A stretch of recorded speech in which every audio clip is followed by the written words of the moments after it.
Hello, ladies and gentlemen of the internet. Today I want to talk to you about Steam refunds. So, I don't know if you have following the news lately, but Steam will offer refunds in the near future. This means that you can refund bought games on Steam.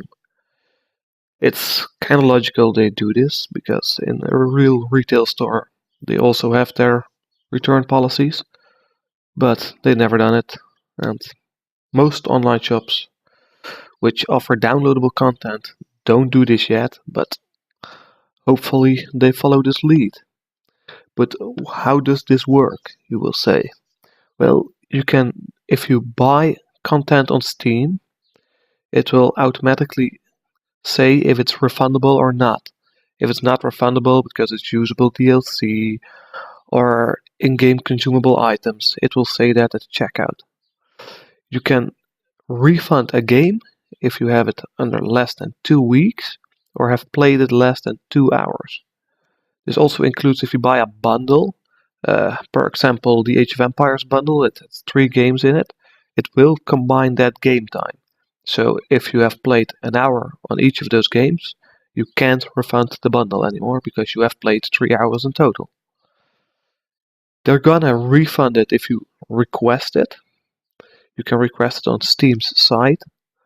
Also, if you have it more than 2 weeks or have played it more than 2 hours, you're still able to ask for a refund, only they will look into it. It's not said that you will get your money back, but they will look into it, see what your reason is, see why do you want to refund it, is this reasonable, and in that case they will also refund it, or they say it's not reasonable, you don't get your money back.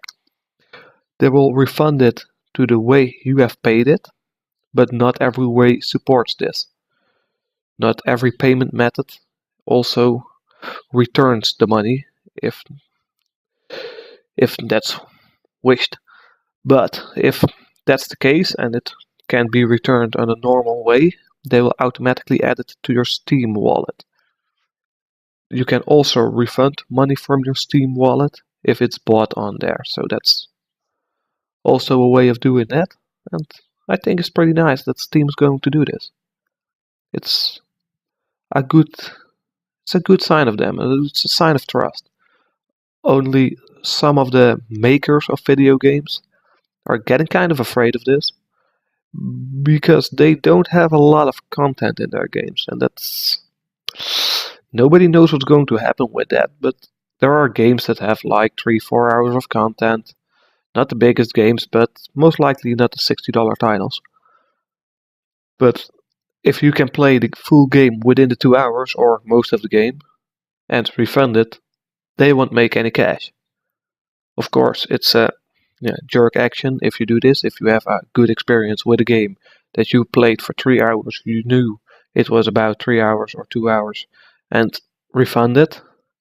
If people make a good game that you will play, will enjoy, it's worth the money, then you shouldn't kind of screw them over, but they're afraid people are going to do this. So we will see how those companies are going to react on this. They can either look in it with Steam to see can we do something about the refunding, or maybe make the content a little longer, or add replayability, add mini games, add all kinds of stuff to just don't want to make you refund that game.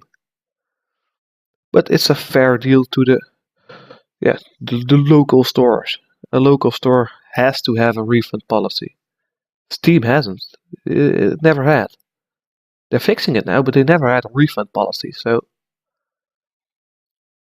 it didn't cost them any money, and the real retailer who already had to pay for his lights, his heat, his location, also needed to do that, and Steam didn't, so I'm fine of fixing this. I'm thinking this is a good move, and I hope the rest will follow. As this is the end of my video, and I'll hope to see you next time. Have a good one.